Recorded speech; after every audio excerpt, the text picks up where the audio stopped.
Bonsoir, bonsoir à toutes, bienvenue sur Télécréole dans cette magnifique émission qui est la vôtre, le rendez-vous du jeudi soir et du samedi matin. L'émission au cœur des femmes. Bonsoir Gisèle. Bonsoir Karine. Gisèle, ça fait pas mal de temps qu'on souhaite accueillir sur notre plateau une femme multifonction, multipotentielle, multi-engagement. Encore une, tu veux dire? Oh, bah parfait, voilà, merci. Encore une, parce que justement, elles ne sont pas forcément à chaque fois mises en avant et nous, on veut mettre de la lumière sur toutes ces femmes. Bonsoir Evelyne. Bonsoir à vous deux, bonsoir Karine, merci, bonsoir à tous. Bonsoir Je suis totalement honorée de te recevoir, on peut se tutoyer? Oui, bien sûr. De te recevoir sur ce plateau. Gisèle, en forme? Toujours. La forme et les formes, c'est bon? Les formes à fond. 26 minutes. Allez, c'est parti. Au taquet avec Evelyne pour découvrir un peu ton parcours. Alors, à toi. Alors, je vais essayer de faire court pour expliquer un petit peu où j'en suis aujourd'hui. Yes.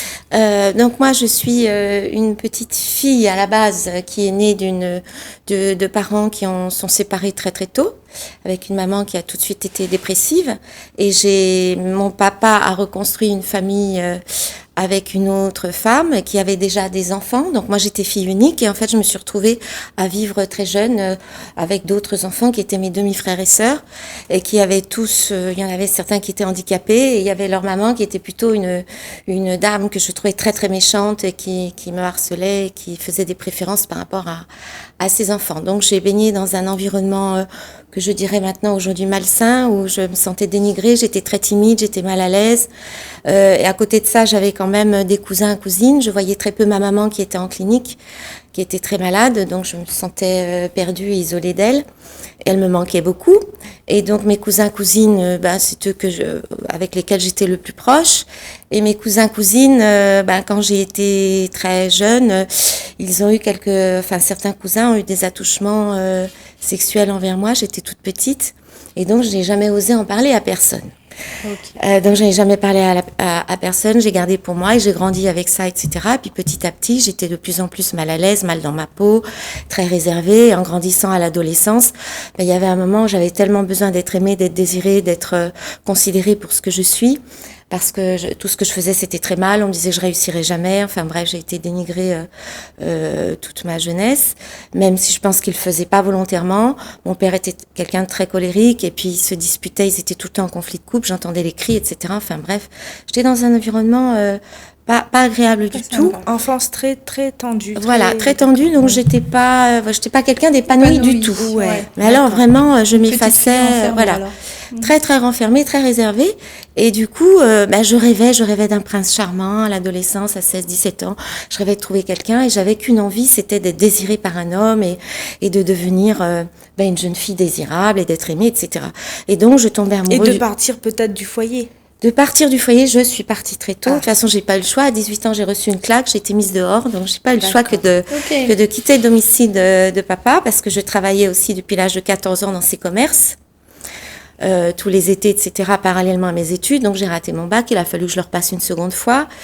Et donc, j'ai voulu retrouver ma maman qui, elle... Et tu l'as eu?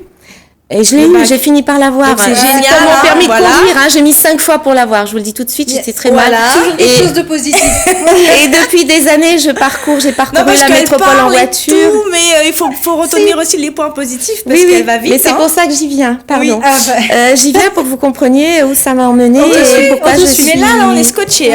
Tout le monde te suit d'ailleurs. Allez, on y va. Et du coup, donc j'avais toujours envie de trouver l'amour, bien sûr, et donc je tombais très vite amoureuse. Et c'est comme ça que j'ai compris bien plus tard, après le schéma quand j'ai travaillé sur moi, à quel point je fantasmais sur les garçons, etc. Et même après, comme je suis partie à 18 ans, je suis retournée chez ma maman. J'ai dû travailler, donc arrêter mes études parce qu'elle n'avait pas de moyens, elle ne gagnait rien du tout, elle était en invalidité depuis des années, etc.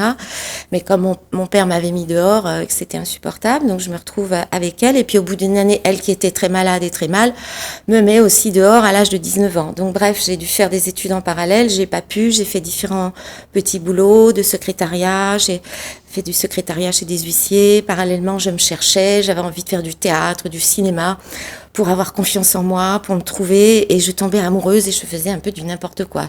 Je tombais avec n'importe qui, et bien sûr, je tombais toujours sur des hommes qui abusaient et qui profitaient de moi. Donc le schéma continuait, parce que moi, j'étais amoureuse et je croyais que en étant belle, en étant jolie, en faisant des efforts, pour séduire, avec on allait vraiment m'aimer pour ce que j'étais, mais j'étais utilisée comme un objet sexuel, il faut le dire. Oui. Je vais vous dire pourquoi je vous dis cela, parce que parallèlement... Je suppose qu'il y aura une chute à tout cela. Voilà, parallèlement, donc j'ai travaillé quelques années pour essayer de trouver mon logement. À l'époque, j'étais à Lyon en métropole, puisque je suis Zoreille, je suis originaire de la région de Lyon. Oui. Et ensuite... Donc après avoir travaillé, etc., j'ai mis très très longtemps avant de construire une vie à deux, parce que je tombais toujours sur des gens, sur des garçons très instables, pour un soir, pour un petit moment, etc. Et après je me suis renfermée, je me suis dit, je fantasmais sur l'homme idéal et je ne voulais plus rencontrer personne. Jusqu'au jour où j'ai rencontré quelqu'un qui avait mon âge à l'école de cinéma. Ça n'a pas duré longtemps. Je me retrouve dans une école de cinéma où le monsieur qui dirige l'école à l'époque est arrêté. À l'époque, j'ai 51 ans, donc à l'époque j'avais une vingtaine d'années. Il était arrêté par la brigade des mœurs pour fait de mœurs. Donc aujourd'hui, ça veut dire que voilà. Et je ne le savais pas. Donc je me retrouve toujours dans ce contexte-là. Dans ce milieu-là, voilà. Et donc ensuite, je rencontre un jeune homme de mon âge et je me dis ça y est, c'est parfait. Et puis il m'annonce quelques temps après que je le suce pas assez bien. Voilà, c'est la vie. Moi, je dis les choses telles qu'elles sont. C'est dit. Voilà. Donc, comme je ne voilà. Merci, donc il me quitte parce que j'étais pas assez compétente. Voilà, j'étais pas assez mature. Je ne lui faisais pas sexuellement ce qu'il avait besoin d'expérimenter. Il était très jeune, etc. Attention, on a réveillé Gisèle quand même. Donc tout ça fait son chemin. Il faut que je prépare les bips. Et je rencontre donc un homme qui est divorcé, qui a 9 ans de plus que moi, qui a déjà un garçon, un enfant. Et là, je me dis, il représentait quelque part indirectement la stabilité, l'homme mûr, l'homme qui allait me protéger, l'homme avec qui ça allait être super, etc. Il représentait un petit peu un père idéal, puisque mon père il souffrait, lui, de ses blessures du passé, parce qu'il avait vécu dans une enfance assez stricte. Je suis d'origine italienne, donc avec les Italiens, c'était assez dur à l'époque, la génération précédente, voilà. Et donc, je vis 13 ans avec un homme qui a des déviances sexuelles et qui m'utilise comme son objet de désir. Et moi, j'y crois, il me met sur un piédestal, je suis sa princesse, etc. Donc, à ce moment-là, et en fait, je crois être heureuse parce que je me dis, et en fait, je fais tout, intérieurement, je fais tout pour ne pas ressembler à mes parents. Qui ont toujours échoué, qui se sont jamais entendus, qui ont se séparé, maman souffre et tout. Et moi, je me dis à l'époque, je veux réussir ma vie, je serai une femme qui va réussir, qui va avoir un mari, qui va, elle, au moins réussir sa vie de couple. Donc, je cache tout à ma famille et je fais tout ce qu'ils me demandent pour que ça tienne. Ok. Et je ne sais pas, et je me dis, ça va aller, il est super, etc. Il m'apprend la vie. Donc lui, donc là, je vais pas rentrer dans le détail, ça serait beaucoup trop long, puis c'est pas intéressant. Là, ça serait presque salace. C'est déjà beaucoup. C'est déjà beaucoup. Donc là, c'est de la perversion sexuelle pure. Donc j'étais son objet. On a expérimenté des tas de choses que je n'ai encore. C'est pas pour, mais c'est pour dire, je n'ai encore jamais entendu d'histoires similaires à celles que j'ai vécues encore aujourd'hui. Et pourtant, j'en ai rencontré beaucoup, même sexuellement, etc. Donc, ça a duré 13 ans et je ne pouvais pas m'échapper parce que, au fond de moi, je me disais, c'est pas possible, ça va fonctionner, il va changer, etc. Quand il me connaîtra mieux, etc. En même temps, je me sentais complètement perdue parce qu'il avait fait de moi quelqu'un qui était incapable de vivre sans lui. Donc j'ai perdu, voilà, alors que j'avais vécu seule, je m'étais débrouillée seule depuis l'âge de 18 ans, j'avais 24 ans quand je l'ai rencontré, etc. À l'époque aussi, comme je voulais faire du cinéma, je me mets à faire des photos, je rencontre des gens qui me font des promesses, etc. Bon, je prends des risques et quand je le rencontre, en fait, c'est comme si j'ai l'impression qu'il est sauveur et qu'il m'empêche d'aller faire des bêtises et de partir. On me proposait d'aller en Grèce pour faire des striptease, enfin, vous imaginez où j'en étais à l'époque. Donc je vis 13 ans avec lui et puis ça a été l'horreur tout le temps. Tous les 3 mois je pétais un câble, voilà, je voulais partir et puis en fait je pouvais pas, etc. Bref, ça a duré très longtemps Et ça allait toujours plus loin dans les fantasmes et dans l'envie d'expérimenter des choses et c'était insupportable. Et donc je me suis dit, il faut que je me sauve, il faut que je m'en sorte. Et pour cela, j'ai un petit peu aussi menti. Je lui ai montré que je l'aimais, que ça se passait très bien. J'acceptais tout ce qu'il me disait pour pouvoir, moi, me construire à côté, me préparer mon départ. Okay. Et c'est pour cela, il m'a demandé d'avoir des enfants. Je n'ai jamais voulu avoir d'enfants avec lui. Oui. De toute façon, depuis l'âge de 14 ans, je me disais que je n'aurais pas d'enfants parce que j'avais vécu une enfance si malheureuse qu'à 14 ans, je dirais, moi, je n'en aurais jamais. J'adopterai des enfants, j'aiderai des enfants, mais moi, je ne veux pas que mon enfant soit malheureux. Et donc, voilà. Donc, ensuite, j'ai fini par le quitter en arrivant à La Réunion. C'est-à-dire que je suis arrivée à La Réunion en 2003. En 2002, quand nous sommes venus en vacances ici, lui connaissait déjà un peu La Réunion. Et moi, je me suis dit, ça y est, ça va être la possibilité pour moi de le fuir, de le quitter, etc. La Réunion, je me suis sentie bien. C'était le seul endroit de ma vie où je me suis dit que c'était vraiment chez moi. En fait, je n'avais de place nulle part. Je ne me sentais acceptée nulle part. Oui. Et donc, en arrivant à La Réunion, je me suis dit, ça y est, c'est là, ça va être ma naissance, ça va être chez moi. Donc, je suis arrivée en 2003. En vacances avec lui. Et puis, je lui ai dit, puisqu'on souhaitait quitter Paris, on avait vécu 10 ans à Paris. Et vous voyez, pour moi, comme une catharsis, comme pour me dire que c'était possible d'aimer, d'être aimé véritablement, j'ai fait plusieurs métiers parce qu'il fallait que je me débrouille les premières années. Hein. Mais ensuite, quand j'ai vécu Paris 10 ans avec lui, j'ai travaillé dans une agence matrimoniale et je mariais les gens. Les cordonniers sont les plus mal chaussés. Ah ben là, oui. Waouh. Ça veut dire que j'aidais des personnes qui étaient seules à se rencontrer. Parce que moi, je me disais, l'amour, c'est ma survie. C'est-à-dire que si je ne l'avais pas aimé, cet homme, je ne serais pas là aujourd'hui. C'est-à-dire que c'est l'amour qui me donnait des ailes et qui me rendait forte et qui me disait combattante. Plus j'étais belle à ses yeux, plus ça me donnait l'énergie pour réussir des choses dans ma vie et m'en sortir. Donc j'avais besoin d'être impulsée par l'amour. C'est comme ça que et à l'époque, j'avais écrit un livre d'ailleurs sur l'amour, etc. Qui s'appelle et je ne l'ai pas publié parce que quand j'ai déménagé, on déménageait tous les ans. Alors j'ai fait toute la région parisienne, toute la France avec lui. Il ne tenait pas en place. À chaque déménagement, il fallait que je me sépare de certaines choses. Il avait lu mon bouquin, etc. Et un jour, en étant avec lui, et vu que ce que je vivais avec lui, c'était assez compliqué, je l'ai complètement détruit. Je le regrette aujourd'hui. Ah bah oui. Mais c'est pour dire qu'à l'époque, c'est ça qui me tenait en vie. C'était l'amour. Donc je m'étais dit, travailler en agence matrimoniale. En plus, j'y ai eu des responsabilités, je gérais une équipe, c'était le moyen de me réaliser socialement d'une certaine manière à cette époque-là. Donc c'était juste avant d'arriver à La Réunion. Et quand je suis arrivée à La Réunion, on est resté encore 3 ans, ça a été encore un peu n'importe quoi, on a acheté, etc. Je pensais que ça allait changer en étant à La Réunion, on rêve, hein, on y croit, on croit qu'on peut changer quelqu'un. Et en fait, non, j'avais pas compris que c'était pathologique et je le changerais pas parce que c'était quelqu'un de très intelligent aussi, qui était très séducteur et en apparence, tout le monde me croyait heureuse, très belle, comme quoi les apparences sont trompeuses. C'est souvent ceux qui ont des gueules d'ange. Voilà, et ce monsieur-là, il savait faire, il savait communiquer, il connaissait des personnes intéressantes, il connaissait du monde à La Réunion. Donc c'était très difficile et voilà. Donc j'ai jamais pensé, moi à l'époque, je n'ai jamais pensé, même pas ça m'est traversé l'esprit, d'aller porter plainte, d'aller me plaindre. Même un jour, il m'a donné un numéro de téléphone de femme battue, il m'a dit appelle ce numéro. Vous dire à quel point j'étais tellement manipulée par lui, je lui dis mais pourquoi tu me donnes ce numéro, c'est ridicule. Alors qu'il y avait ce côté sadomaso aussi, il y avait une forme de violence aussi, sous forme de jeu sexuel, enfin bref. Oui. Mais c'était sous forme de jeu, il me disait il faut tout vivre dans la vie, tu comprends, la vie c'est ça, sinon on s'ennuie, sinon c'est la routine. Alors moi je me disais bon il faut que je vive des expériences, il faut que j'essaye avec lui, ok. Il me convainquait que c'était normal, j'en souffrais terriblement et du coup petit à petit j'ai compris où je ne me ressentais plus mon corps en fait, je le faisais comme une mécanique, quoi. On sortait tous les week-ends, on sortait toutes les semaines on rencontrait. C'était du viol? Ah oui, c'était du viol, oui, je l'ai jamais dit, mais c'était effectivement...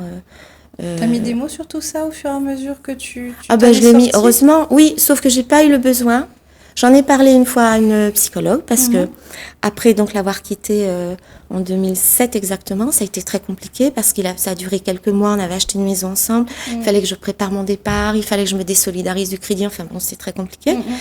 Et donc je n'ai pas eu envie d'en parler à qui que ce soit, j'avais honte. J'avais peur de ne pas être crue, je m'en voulais, j'étais en culpabilité d'être restée si longtemps avec lui. Je voulais pas aussi que ma famille, que mes parents sachent, parce qu'il y avait l'image, il y avait quand même ma mère qui avait souffert beaucoup, il y avait mon père qui était vieillissant, et puis qui m'aimait malgré tout, qui se rendait compte de ses erreurs, et donc je voulais surtout pas leur dire. J'avais essayé quelquefois de leur faire comprendre des choses, mais ils n'entendaient pas, ils comprenaient pas. Et à chaque fois que j'ai eu besoin d'eux, ils étaient pas là. Donc je me suis dit, enfin c'est pas que je me suis dit, c'est que j'ai très vite compris, même mes amis me fuyaient, ils n'entendaient pas. Ma maman, je lui ai dit, elle n'entendait pas, elle comprenait pas à quel point c'était des violences graves. Elle a jamais entendu. Donc je me suis dit, enfin je me suis pas dit, je n'avais pas d'autre choix que de me débrouiller toute seule. Donc j'ai trouvé un ami pour me déménager, etc. En catastrophe. La nuit, je me suis retrouvée en 2007 quand il y avait un cyclone là, et puis que la route était bouchée. J'étais moi à conduire un camion, j'avais jamais conduit de ma vie. Enfin bref. Et donc j'ai réussi à déménager. Et après, pendant 5, 6 ans, 7 ans, il était toujours sur l'île. J'avais peur de le croiser partout. Je me suis enfermée, je me suis confinée pendant des années. Donc j'ai trouvé un autre métier, c'est-à-dire que ce métier c'était d'aider les femmes ici à La Réunion. Donc depuis, en fait j'avais commencé déjà en 2004. En 2004 à La Réunion, donc je n'ai rencontré de 2004 à 2014 pendant 10 ans. Donc pareil, j'étais toujours dans le matrimonial pour une autre agence qui se montait à La Réunion. Et j'aidais toutes les femmes créoles qui souhaitaient quitter La Réunion pour elles rêvaient de vivre en métropole. Et je me suis rendu compte que c'était toutes des femmes qui avaient vécu des violences intrafamiliales et qui ne voulaient plus rencontrer un monsieur créole. Parce qu'elles avaient vécu des violences, parce que c'est des alcooliques, etc. Elles étaient persuadées qu'en métropole, c'était mieux et qu'elles allaient trouver le prince charmant. Donc moi, j'étais là pour les aider à rencontrer quelqu'un de bien. Sauf que je leur disais, mais en métropole, les hommes, ils sont pas forcément mieux qu'à La Réunion. Parce que là, vous idéalisez, vous rêvez, c'est super, c'est à distance, hein, il habite loin. Elles cherchaient à fuir, en fait. Oui. Et c'était toutes des femmes qui avaient de gros soucis, de gros problèmes avec leurs enfants, leur famille. Donc, en fait, pendant ces 10 années, je me déplaçais à domicile. Et moi, mon rôle, c'était de rencontrer des femmes. Et j'avais mes homologues en métropole qui rencontraient des hommes seuls.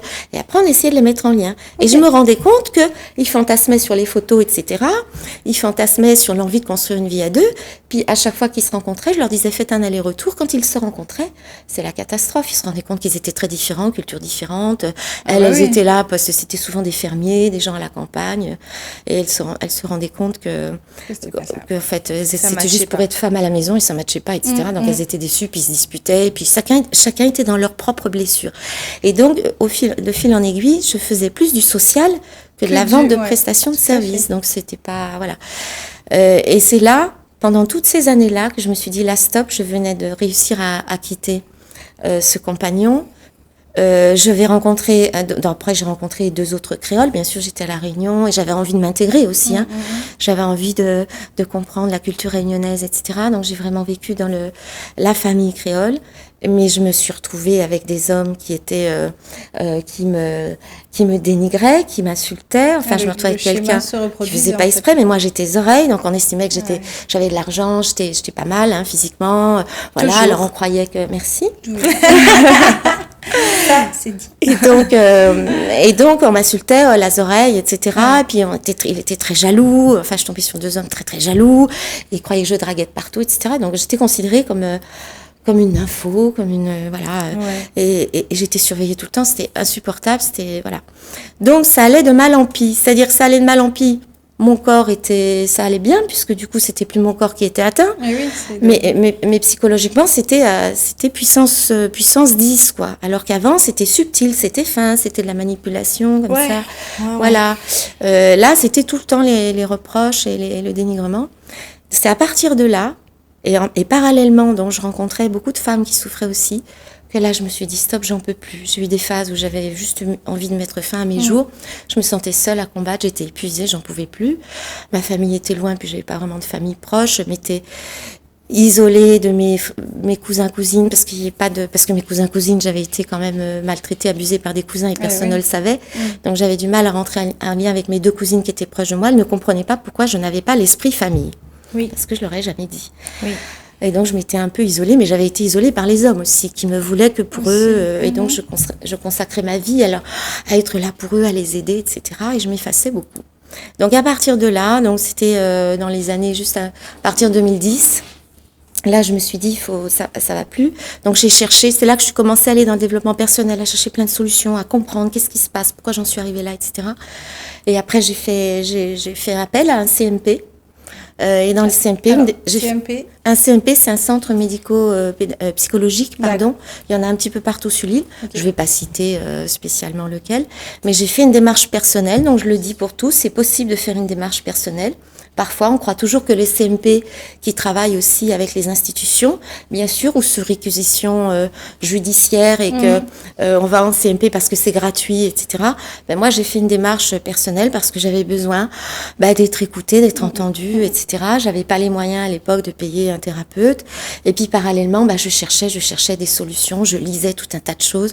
Il faut dire aussi que j'étais intéressée par la psychologie depuis j'étais très jeune, à la numérologie, enfin à l'astrologie, à tout ce qu'on veut, pour trouver toutes les solutions, pour essayer de se Est-ce que tu connaître arrives à mieux. respirer, Evelyne? Oui, très Oui. bien. Je fais vite parce que je sais que le temps Parce est que compté. oui, effectivement, il nous reste... je crois que c'est la première fois qu'on parle aussi peu. Aussi peu, oui, parce qu'en fait, elle a tellement compris le concept qu'elle est déjà en train de tout faire le lien. Et donc là, on va arriver au waouh. Ça y est. Mais sinon, si vous voulez, je m'arrête là. C'était Ah pour- non, surtout pas. C'était pour dire mon parcours, puisque là, on y arrive continue. presque. Ah bah oui, voilà. continue. C'est que là, j'étais dans C'est les comme si on a années un où... extrait d'un film, on n'a pas la chute là. Alors, Ah ouais, non.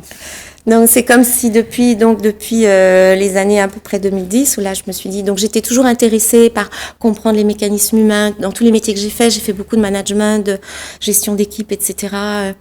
Donc le relationnel m'a toujours, enfin l'humain m'a toujours intéressée.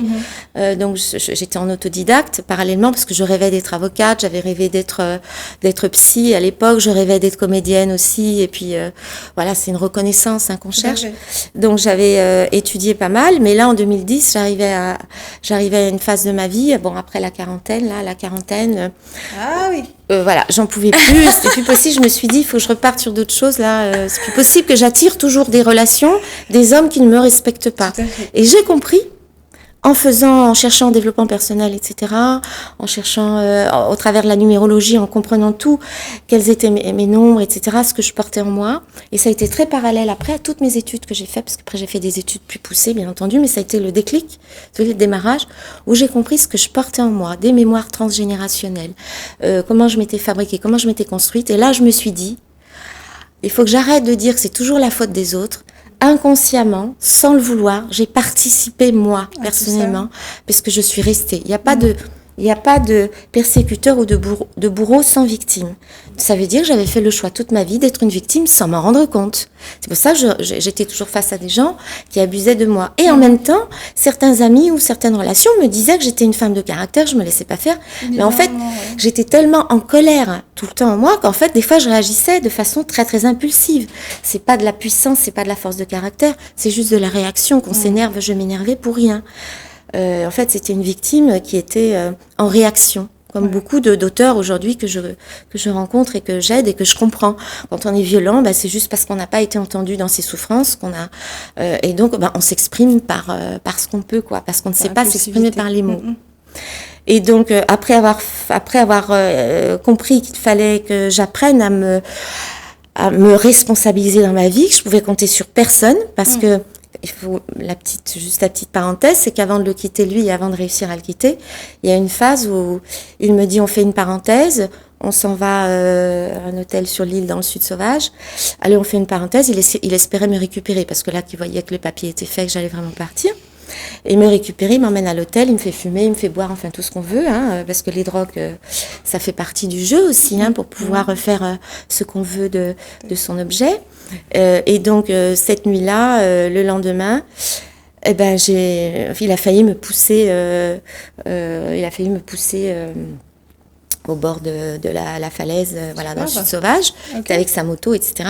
Et là, j'ai senti que peut-être que j'allais y passer. Et comme je l'ai senti, j'ai fait un pas en arrière. Il a pas insisté, mais il était entre deux, il était perdu, je pense. J'ai cru que j'allais mourir vraiment. Et là, j'avais plus rien à perdre. C'est à ce moment-là que je lui ai dit, écoute, j'ai vécu tout ce que j'avais à vivre, c'était merveilleux, c'était magnifique, je regrette pas. J'étais peut-être de passage sur Terre, juste pour finir ma vie à 36 ans. Je me disais comme Marilyn Monroe, peut-être, qui sait. Enfin bref, j'ai pas eu peur, je lui ai dit, franchement, c'est la fin de ma vie. J'ai tout vécu ce qu'il fallait vivre. Maintenant, je pourrais mourir aujourd'hui. Ça serait pas un problème. Ça veut dire que j'ai vécu ce que j'avais à vivre. Et je lui dis comme ça parce que j'ai plus rien à perdre. Du coup, c'est ballot. Le gars, il veut... Mais non. Du coup, quel intérêt il avait d'aller plus loin, puisque de toute façon, je m'en foutais. J'avais pas peur. D'accord. C'est là que j'ai compris. faut savoir aussi que j'ai vécu en banlieue quand j'étais à Lyon. Ah bah voilà. Donc j'ai vécu avec comme le différentes communautés. Rien à voir avec Tantine Le Port, alors. Communauté, Franchement, rien à voilà. voir. Dans les années 80-90, à Vaux-en-Velin, vous savez, il y avait eu, comme il y a eu ici. Alors après, Evelyne, il nous reste 1 minute pour nous dire ce que tu fais aujourd'hui. Conclusion aujourd'hui. J'ai fait tout ce travail-là, j'ai fait une thérapie sur moi et je me suis engagée à 2014 à reprendre des études. J'ai arrêté tous mes boulots et pendant 4-5 ans, j'ai fait des études en profondeur pour me connaître mieux, pour me guérir de tout ça. Et une fois que je t'ai guérie, que j'avais compris tout ce qui s'est passé, que j'avais pris ma responsabilité, je me suis dit, je peux aider les autres. Merci, donc, je me suis au revoir. formée. Bonne soirée.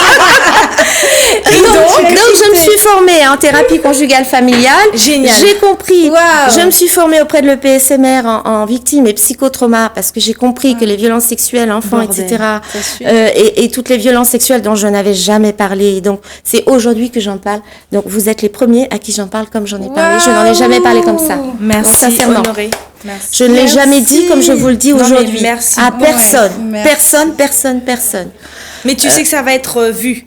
Tu sais que mais tu c'est l'as pas- dit, c'est il y a pas des un souci. caméras et Tu tout, l'as hein. dit Ok. à lui. C'est pas un souci. Vous savez pourquoi je me dis, mais je vous dis que je vous fais l'honneur et je vous remercie de m'avoir invité. Sinon, j'aurais pas senti la nécessité de le faire. Pourquoi je le fais? Parce que je me dis que, comme je suis psychopraticienne, je suis très dynamique. J'utilise l'analyse transactionnelle, les jeux de rôle.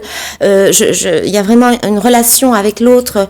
Je suis pas là pour écouter simplement. On n'est pas dans une psychanalyse. On est là pour un vrai échange, pour permettre à la personne de s'affirmer, etc. Donc j'aime beaucoup les échanges que j'ai en thérapie avec mes patients en individuel ou en famille ou avec les enfants. Donc je fais aussi des fois des animations auprès des enfants ponctuellement quand les associations me sollicitent, puisque Et on peut te j'interviens aussi retrouver à quel bénévolement endroit? en association. Je vous donne mon En numéro de association. téléphone. C'est comme tu J'interviens bénévolement comme ça sur des associations, mais je suis moi en auto-entrepreneur indépendante. veux. Ok, très bien. J'étais présidente d'asso, mais j'ai arrêté parce que je pouvais pas tout gérer. Oui. Et que c'est vrai que je faisais beaucoup de bénévolat. J'en fais encore un peu, mais j'ai besoin aussi moi de trouver un Mais équilibre peut-être professionnel. que Cœur des femmes peut organiser un petit truc comme ça, Eh ben, où elle peut intervenir. Alors, oui. Donc, ce que je voulais dire, pourquoi j'ai parlé de moi comme je l'ai fait, ce que je voulais dire, c'est qu'on croit toujours que je suis pleine de théories, que je présente toujours comme quelqu'un qui réussit, qui s'en sort bien, qui n'a pas eu de problème. Je n'entends que des gens qui se plaignent, c'est normal, hein, puisqu'ils ont besoin d'être aidés. Donc, toutes ces femmes-là, quand elles me racontent des choses, c'est tellement grave, et que moi, mon intérêt, c'est d'aider les gens à être autonomes. Oui, merci Voilà. Evelyne. Alors, franchement, je suis ravie de t'avoir reçu énorme. Franchement, c'est énorme parce que j'ai pas envie de couper, mais je sais que la régie va m'appeler dans une seconde. Donc, moi, ce que je te propose, c'est vraiment de revenir sur le plateau très prochainement parce que là, en fait, Evelyne nous a raconté un petit peu toute son histoire qui lui donne donc la légitimité aujourd'hui de vous aider. Et aujourd'hui, ce que vous pouvez faire, c'est tout simplement la contacter. On va publier cette vidéo donc sur YouTube. Vous allez nous retrouver sur Au Cœur des Femmes, mais surtout le jeudi soir sur Télé Créole. Donc je te remercie vraiment. Je vous remercie à vous Merci de m'avoir permis Gisèle. d'exprimer humainement ce que je suis, comme quoi une femme, elle peut être épanouie et s'en sortir aussi. Mille Merci à bisous, vous. lumière et merci Merci à vous. beaucoup Très bon pour ce moment. Merci témoignage. à vous. Merci. Je peux donner mon numéro si tu veux. Allez, mon vas-y. numéro de téléphone 06 92 69 88 74. Merci. Voilà. C'était le mot de la fin. Merci, Bonne soirée mesdames. à toutes. À très bientôt sur Télé Créole. Bonne soirée.